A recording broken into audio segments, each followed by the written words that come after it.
Now, last week, I took some time to explain to you how the Queensland government was financially rigging the next state election. You might remember, but for one more time, they put in limits about what candidates for a party could spend to win an election in their seat. $57,000 if you're part of a party, $87,000 if you're an independent. The party can then spend on top of what you spend, $92,000, but then a union can spend $87,000 per seat. And what I showed you last week was the about 20 unions who could all equally and individually spend $87,000 each to get their person over the line. That, of course, now means that in Queensland, in one seat, union spending, if all of them decided to spend their limit together of $87,000, it'd be $1.7 million supporting their side of politics, as opposed to the LNP, the Greens, One Nation, Palmer or any other party. The most they can spend, $149,000.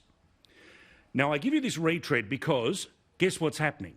The Western Australian government is now trying to do exactly the same thing. Today is the last day of Parliament before the winter recess, and under the spin that was sold to the Queensland media, they have fed to the West Australian media, which is it's all about stopping Clive Palmer being able to buy an election.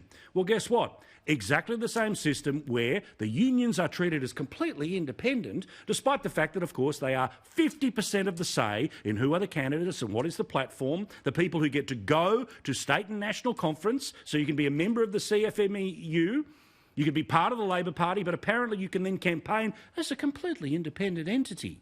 Here's what's happening in Western Australia. Party candidates will be limited to $125,000 per district. That's what they call electorates there, so let's just say seat. Independent candidates also $125,000.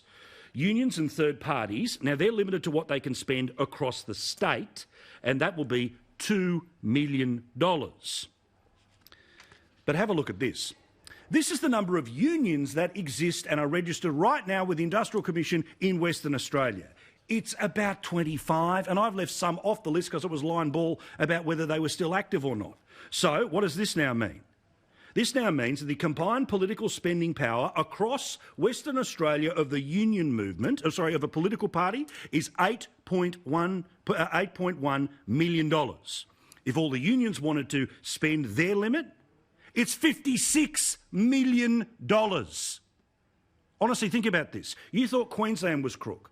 If every union spends to the limit, $56 million on top of the Labor Party's $8 million, which of course is largely built off donations from the union movement.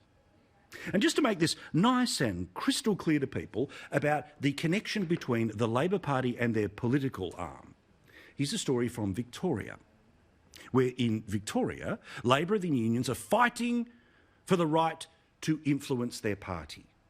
Now, I'm not breaking any news to anyone, but I want to explain this to people. Unions are not independent from one of the candidates that are on the ballot paper. They get to go and help pick the local pre-selection, they get to set the party platform, they donate to the political party. Yet when Labor gets in power, as they did in Queensland, as they are now in Western Australia, somehow they're suddenly independent when it comes to an election. I repeat, the Liberal Party, the National Party, One Nation, the Greens, Palmer United, Shooters and Fishers or any other registered party in Western Australia is capped at $8 million. The unions, $56 million. This is crook. And as I said, just because Mark McGowan is popular does not mean every decision is right. And it is always at a time when somebody is most popular, just before the winter break, when the footy's going on, when they take out the trash. And the trash is this stinky deal.